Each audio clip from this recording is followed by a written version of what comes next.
La Diagonale des Fous, c'est une course de 164 km, 10 000 mètres de dénivelé positif, pour un maximum de 66 heures de course, donc presque 3 jours. On est 2700 au départ et il y a à peu près entre 35 et 50% d'abandon chaque année. C'est la course mythique, c'est le Graal de l'ultra trail.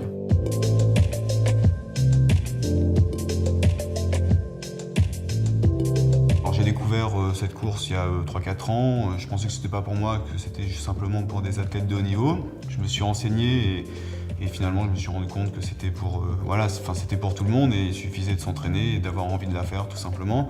Je l'ai couru pour l'association À Chacun Son Everest, donc c'était une motivation encore plus grande.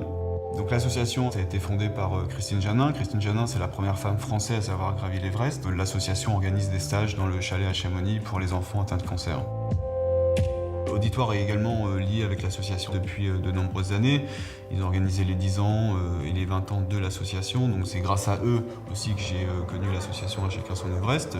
L'auditoire m'a permis de participer à cette course, ils m'ont aidé financièrement. J'ai fait des week-ends blocs où on a fait le tour du Mont Blanc pour s'entraîner avec mon beau-frère.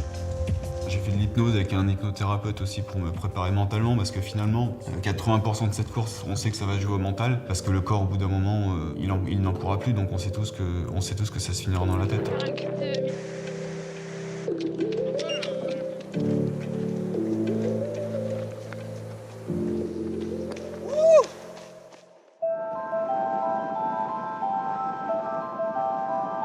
Le jour de départ est là où il y a eu le plus d'émotions, je m'y attendais pas vraiment, c'était un an de préparation, il y avait 5 personnes qui étaient là pour m'accompagner sur la course, je savais qu'il y avait énormément de monde derrière moi, donc j'étais d'autant plus motivé pour commencer cette course. Alors Bastien, ça fait quoi là? Ça y est, ça y est, t'es dedans. Là il est 22h et c'est le grand départ, on est 2700 à s'élancer pour les 164 km, 10 000 mètres de dénivelé positif et un maximum de 66 heures de course, donc un petit peu moins de 3 jours. Et on part assez vite parce qu'on sait que si on n'est pas bien placé, finalement on va attendre quasiment 1 heure à l'arrêt.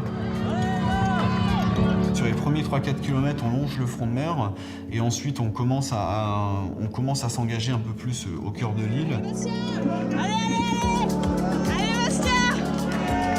Et jusqu'ici tout va bien, jusqu'au 15e kilomètre ça va plutôt bien.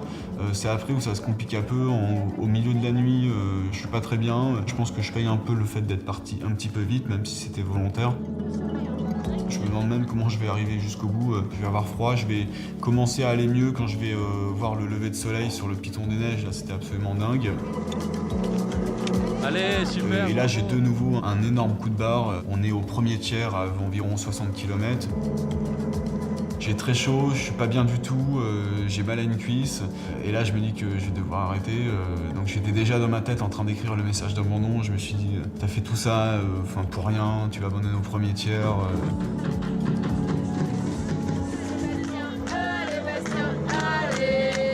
Des personnes qui étaient là, qui m'attendaient, et ils me remotivent. Et puis ils me disent, mais tu pensais vraiment que t'allais venir ici, que t'allais pas avoir mal, que t'allais pas souffrir? J'ai aucune douleur physique, c'est juste que j'en peux plus et c'est surtout aussi de m'imaginer ce qui arrive après. Comment je vais faire pour arriver au bout. Quoi? Et je sais qu'ensuite je vais rentrer dans le cirque de Mafate. C'est un cirque qui n'est pas accessible en voiture et on sait que quand on rentre dedans, on sait qu'on va passer 10-15 heures tout seul.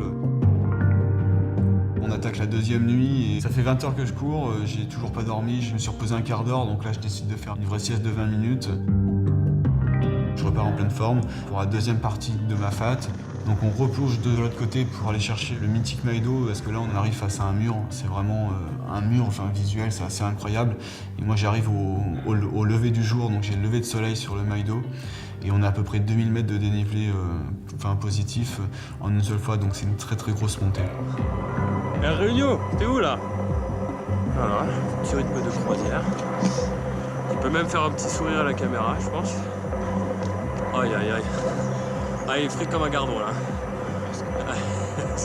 Allez, allez Vastoche, tu sors de Mafate. Et après t'as plus qu'à rouler. On sort un peu de l'enfer de Mafate et on sait que c'est un peu comme une arrivée du Tour de France où il y a énormément de monde qui nous attendent parce que tous les coureurs viennent de passer entre 10 et 15 heures seuls. Allez, bravo! Après le Maïdo, il reste quand même 50 km et on commence à perdre en lucidité, on n'a pas beaucoup dormi. Donc je décide même de refaire une deuxième sieste de 20 minutes pour pouvoir attaquer vraiment le final, la dernière montée. Allez les gars, super.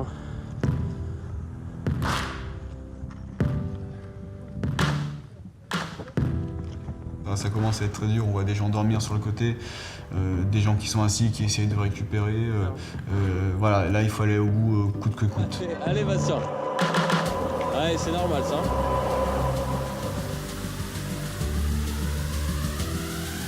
Ouais, il est 3 h du matin, j'attaque la dernière descente. Ma lampe frontale me lâche, je suis pas assez lucide pour changer la batterie, ça paraît complètement dingue, mais j'y arrive pas, donc j'ai des personnes qui viennent m'aider. On rentre dans Saint-Denis et le stade de la Redoute, on sait qu'il nous reste à peu près 1 km. On essaie de prendre conscience de ce qu'on est en train de faire en fait. Le jour se lève. Allez, super. On rentre dans le stade. Bravo, super Bastien. Allez, super. Bravo. Ouais, super. Je passe cette ligne d'arrivée, je vois 55 heures. Cette ligne d'arrivée, je pense que j'ai dû y penser au moins une fois par jour pendant 1 an. En me disant, le jour où j'y serai sur cette ligne d'arrivée, ce sera quand même l'aboutissement d'un truc de dingue. Et au final, j'y arrive pas, je suis pas assez lucide. Je pensais exploser de joie en passant cette ligne d'arrivée. Je pensais devenir dingue. Et finalement, j'essaye simplement de prendre conscience de ce que j'ai fait. J'ai été poussé par tout le monde et je suis très fier de l'avoir fait. J'ai récolté plus de 13 000 € pour l'association À Chacun Son Average. J'en suis très très fier.